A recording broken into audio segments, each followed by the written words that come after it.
Hey guys, this is Jason from Jason and Journey Builds. We're back in the shop today on our 66 Bronco project.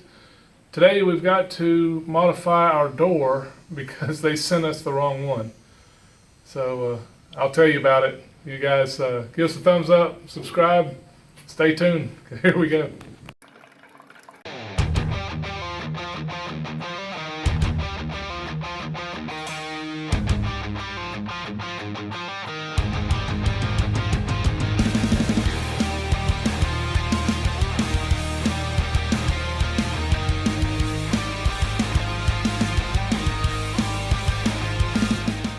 Alright guys, so let me tell you what we run into. As I started hanging all of my door parts, windows, glass, the crank, everything on the inside, the latch, when I got to my key tumbler that goes down to your latch assembly, my rod wouldn't work. Rod wouldn't fit, and I didn't understand why, so after some investigation, I walked over and I looked at my other door. The hole's in a different location. So I called up a friend of mine. He's a Bronco authority, let me go ahead and tell you. So his name's Jimmy Golden. Some of y'all may have heard of him, but if anybody knows, it's him. I asked him what the deal was, and he said, well, you have a 66 door and a 67 door. Well, that's great. These are brand new doors. You guys watched me unbox them back in April timeframe. They moved the keyhole on these Broncos 3 different times.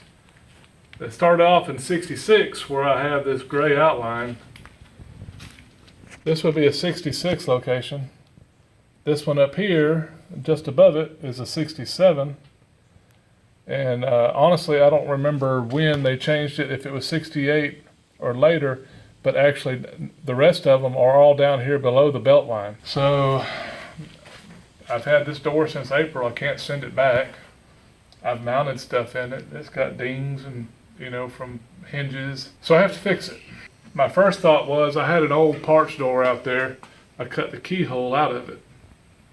I was going to just take it and weld this in. Well, the more I got to looking at it, this part has been ground on. The steel has, and it's real thin in one area. And I know I'll have trouble welding it. So I think what I'm just going to end up doing is just replace just the hole. I can use my Dremel, which is a lot finer cut, and I'll cut the square out. We'll get it welded in and fix this issue.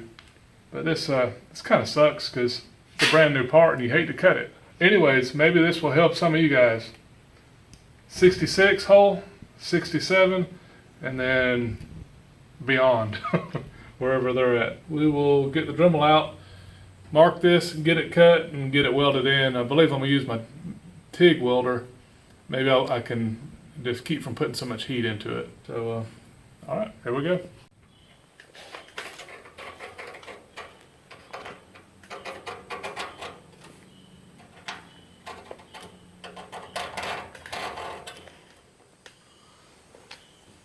All right, so like I was saying, I'm just going to use this Dremel, and we'll cut this out here.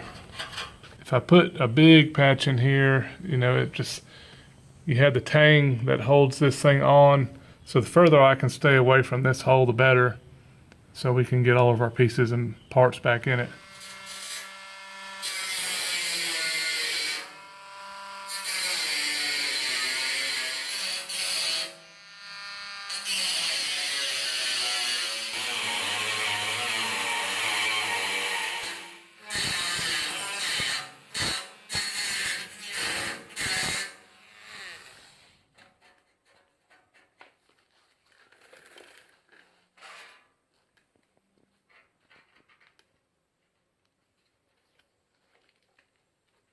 Guys, the tighter your repair fits, the much easier it is to repair with the TIG welder. It's going to take a little extra time to really get this fitting tight, and then I can just come back in real lightly and weld that in. Okay guys, so as you can see, my repair piece is in there, and I just have it sort of pushed in so it's real tight. It's got a nice tight fit, so that way it'll take very little filler. So I'm gonna get the TIG welder out now, and we'll see if we can just real lightly sort of spot it. I'm not going to just lay it in because still the TIG will still put a whole bunch of heat into this. So I'll just do little spots until we get it fully welded out. Then we'll grind it some and then we'll file it flat. Then we'll drill our hole out here and have this repair finished.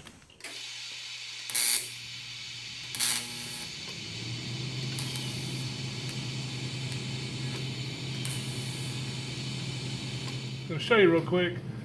These two are doing well.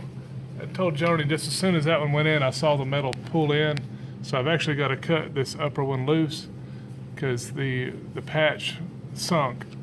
So I'll just get my Dremel and cut that weld loose and pull it back out because you can see there's a ridge. But these right here are real nice and flush. So I'll continue spotting these in until they're fully welded, and we'll fix that one real quick.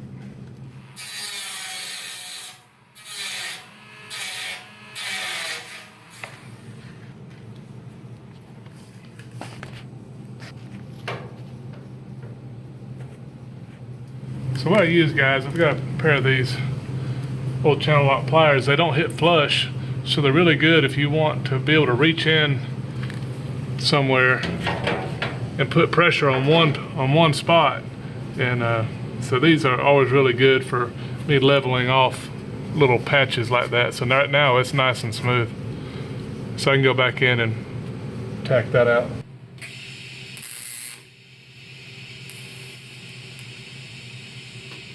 Alright guys, so it's welded in, still got too much heat in it. I can see just a little bit of bow, but I can push that out from the back.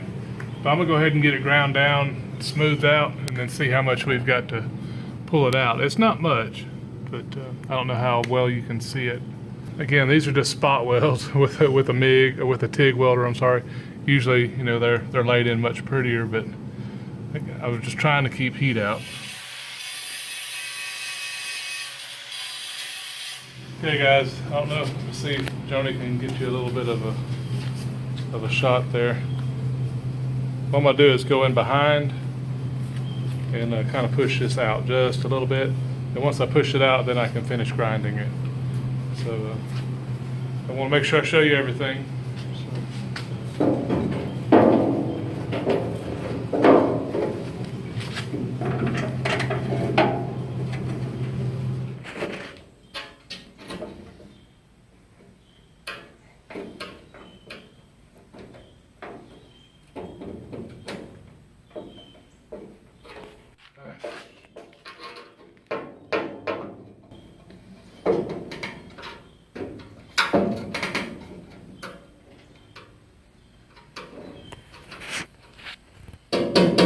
Alright guys, so it's smooth. It's got a very little sink to it right here. It's very fixable, a little bit of filler. So I'm gonna go ahead and drill out my new hole for the new key lock. We'll get this thing put back together, put a little bit of primer on it, and we'll have this repair done.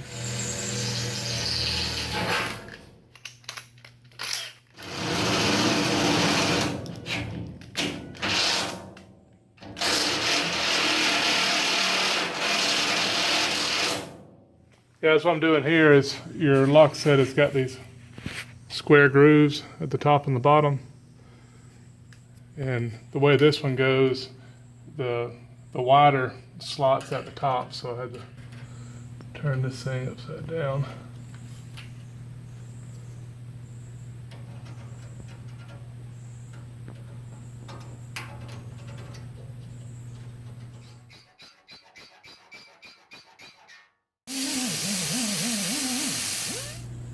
Okay guys, Joni show you these slots I was talking about. I just took a flat file and cut my slots. And we'll go ahead and get this put in.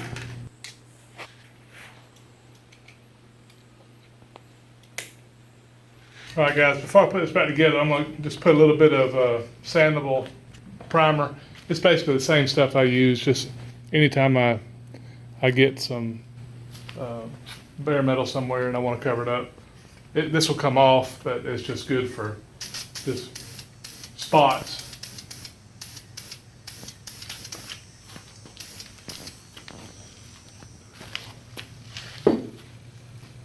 So that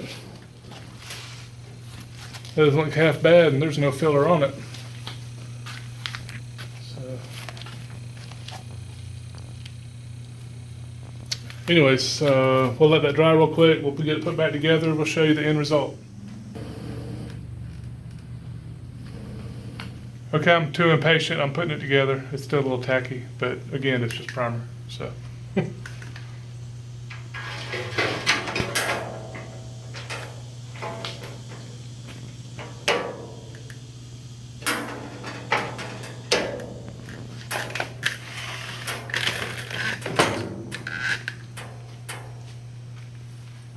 So you got your little clip that holds it in.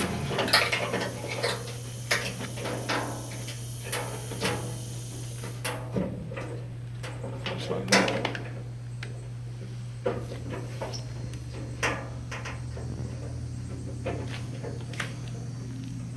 And the funny thing is, guys, the 66 rod now hits the latch right where it's supposed to.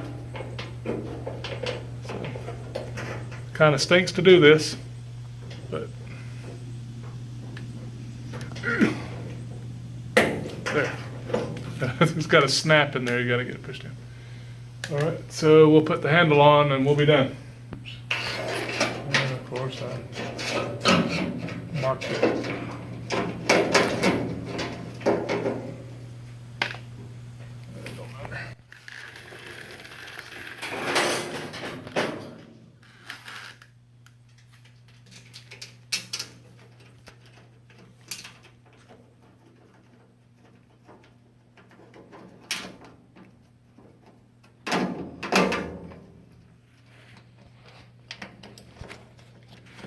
Alright guys, so here it is, the 67 door turned to 66.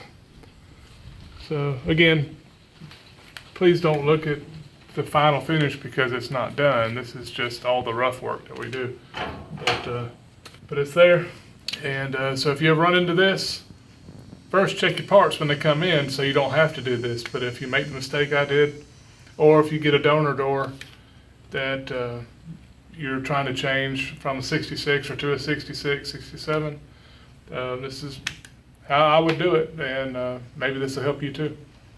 But again, thank you guys for tuning in, watching, and we'll see you on the next one. You guys have a great day. Thanks.